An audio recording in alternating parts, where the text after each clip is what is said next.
Idol 2 has been placed on probation by Championship Wrestling for misuse of the figure 4. That's right, and I don't understand this whole thing, you know.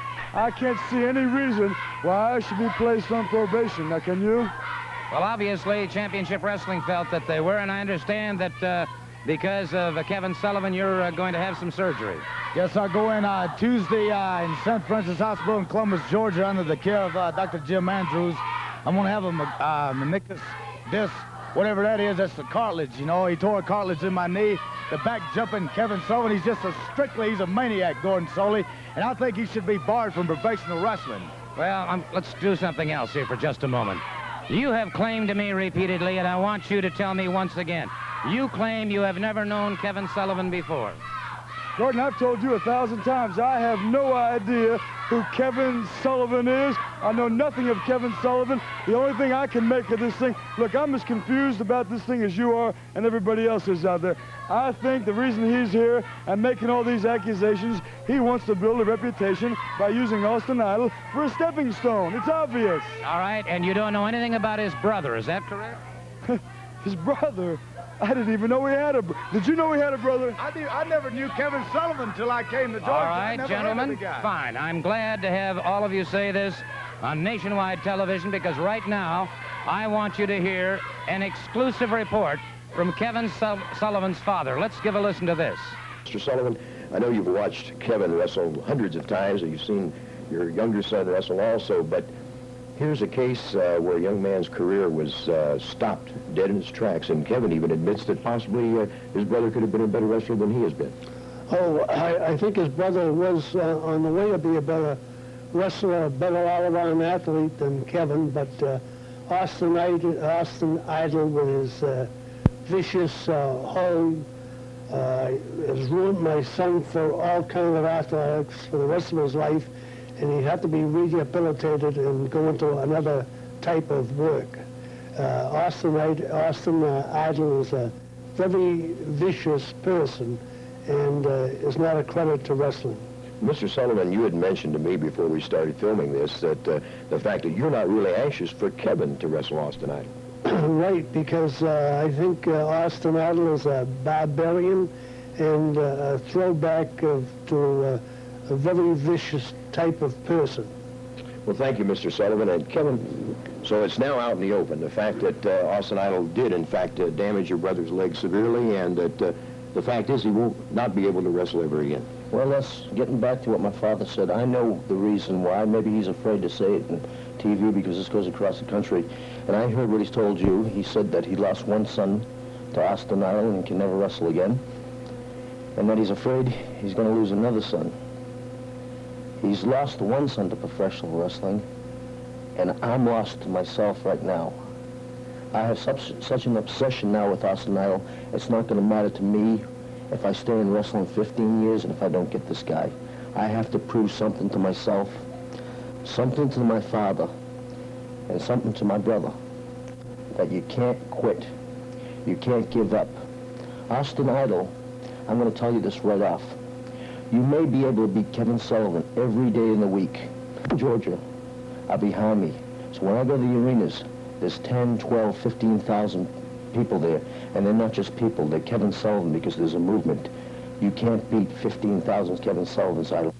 I believe that is hogwash. I don't believe any of that. Like I said before, I do not know him.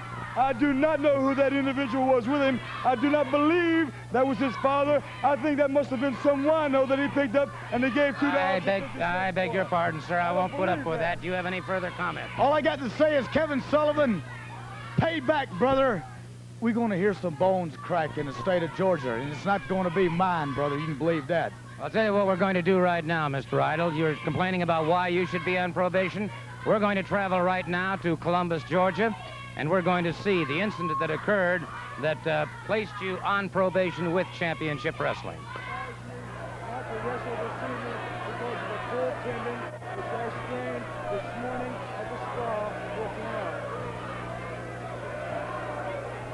Ladies and gentlemen, Austin Idol says that when he was at the gym working out this morning,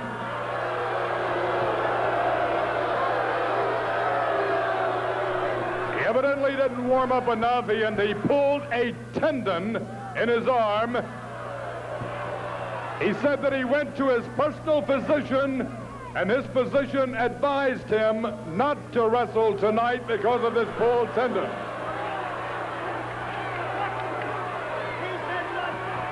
He said what? He said that he had pulled a tendon in his arm this morning, and his personal physician advised him not to wrestle tonight. Come back there and get me something. Get me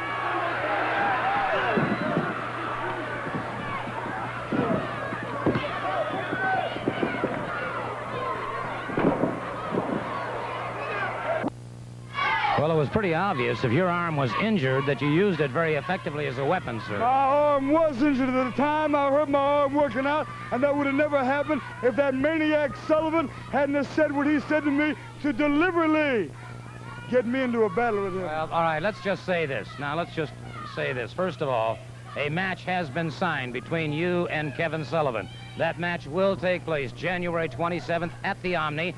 But if you noticed on that, sir, if you do not appear, you forfeit $5,000 regardless of your physical condition. If you're not in that ring, you'll forfeit $5,000. Look, let's just get this thing straight right now, okay?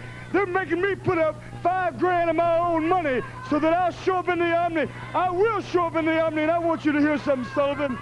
Like I told you before, I hate your guts, and we're going to end this thing right now in the Omni on the 27th. I'm going to break your leg.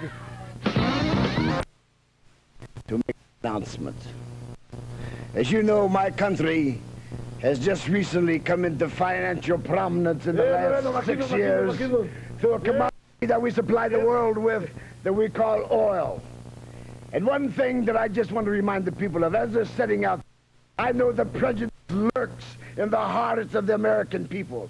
But you better be careful of the insinuations and the accusations that you make, because the price of that oil may just go up. But I'm not here to talk about that. I am here to talk about Mephisto. I am about now to come into a financial prominence by handling the world's greatest wrestlers. Right here on my right, you see the Sheik, world-renowned, one of the most fierce fighting wrestlers in the world. In the back of me here, from Sudan, the Sudan warrior Abdullah the Butcher. And now I am about to purchase the contract of another, called Killer Khan, a Mongolian. You know, I like to purchase the contract of foreigners because we come and we fight much harder. Because one thing that America does afford us is money to take back to our homeland. I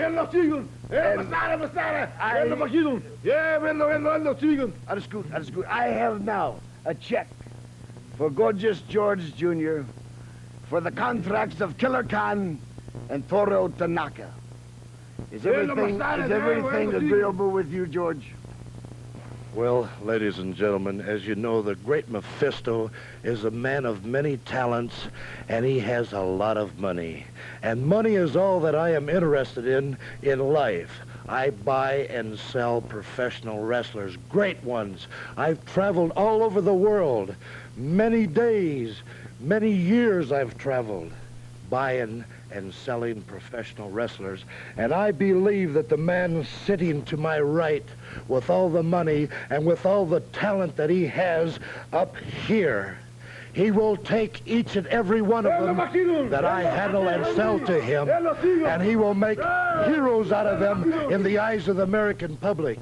And I'd like to say this, that I am now going to travel all over the world once again looking for talent. I'm going to go to places like Australia. I'm going to places like Hawaii. I'm going to go to places like Puerto Rico. All right. So the only thing I can say now, Gorgeous George, it is your loss and my gain. Thank you very much. And so it is now Mephisto, the great Mephisto, who has the contract on Abdullah the Butcher, Killer Khan, the Sheik. Obviously, this is spelling a lot of problems for a lot of people in the future here on Georgia Championship Wrestling. Ready for our next match, so let's turn it over to our ring announcer. Ladies and gentlemen, this match will be one fall with a 10-minute time limit. Introducing first from the Sudan, weighing in at 325 pounds, Abdullah the Butcher, managed by the great Mephisto. His opponent, weighing in at 320 pounds, Billy B. Good. The bell is rung, but it's Abdullah the Butcher after Billy B. Good. And Billy B. Good, who had his hands inside his robe, has not had a chance to get them out as Abdullah. He's caught him from behind, Abdullah the Butcher, pounding away, and Billy B. Good outside the ring now. And this is a massive individual. And a good solid forearm that, and Abdullah the Butcher may be finding his maker here. Billy B. Good started to arm whip him off, but the Butcher catches him in the side of the face. Abdullah the Butcher. Billy B. Good hurtled outside that ring. And Abdullah the Butcher hurdling him against that steel ring apron once again. Billy B. Good trying to get it together now. Abdullah the Butcher back inside the ring. The count is on. Billy B. Good outside.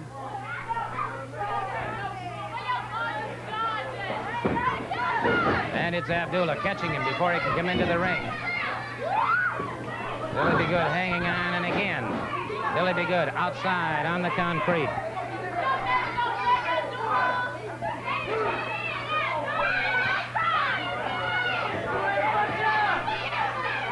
As Abdullah closes in once again, Billy B. Good caught now.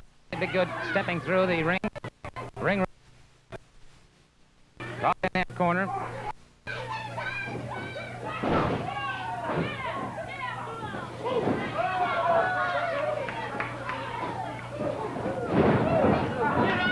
Billy B. Good dropped to the canvas once again. There you see the great Mephisto pacing back and forth outside the ring, watching, but obviously being very careful not to interfere. Abdullah the Butcher comes charging across, crashes down across the throat of Billy B. Good.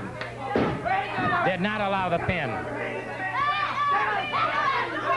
Abdullah the Butcher did not allow the pin, and Billy B. Good, who looked at first like he might have some kind of a chance against this man, has now totally succumbed to the power of this man, the wild man from the Sudan, Abdullah the Butcher.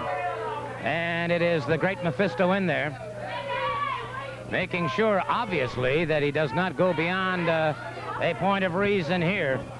I want to take a moment now to, if I can, talk to the great Mephisto. I want to talk to him about the contract signing that he has made, and it is the referee making sure that Billy B. Good is being adequately protected as he is outside the ring at this time. Let me get the great Mephisto over here if I can for just a moment. I want to take just a moment to talk to the great Mephisto because, well, obviously, in your latest contract signing, you've scored quite a coup, sir. Yes. You know, trading and dealing is a way of life with the Arab people. There's one thing, and only one thing, that I am the United States for, and that is absolute control of all the top wrestlers, such as here my recent prize, Killer Khan, and by Abdullah. You know, Abdullah the Butcher, one of the most world-renowned wrestlers, is in absolute control of the great Mephisto. This man has been known to take managers and destroy even his managers. But